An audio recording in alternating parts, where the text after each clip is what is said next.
दर्यापूर ते अकोला मार्गावरील लासूर ते सौंदळीच्या मध्यभागी एका चारचाकी चालकाचा भीषण अपघात झाल्याची धक्कादायक घटना उघडकीस आलेली आहे। या घटनेमध्ये चारचाकी चालक हा गंभीर जखमी झालेला असल्याचे सांगण्यात येत आहे।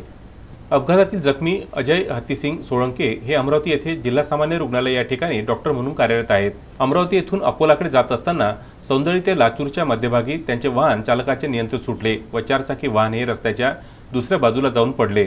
यामध्ये जखमी अजय सोळंके यांच्या डोक्याला गंभीर मार लागला। सदर अपघाताची माहिती रुग्णसेवक विक्की होले व त्यांच्या सहकाऱ्यांना मिळताच त्यांनी तातडीने जखमींना दर्यापूर येथे उपजिल्हा रुग्णालयात उपचार करता दाखल केले। डॉक्टरांनी जखमीवर प्राथमिक उपचार करून जखमींची प्रकृती चिंताजनक असल्याने त्यांना अकोला येथे पुढील उपचाराकरिता रेफर करण्यात आलेले आहे। सदर घटनेची माहिती दर्यापूर पोलिसांना देण्यात आली असून दर्यापूर पोलिसांनी घटनास्थळी जाऊन घटनेचा पंचनामा केलेला आहे।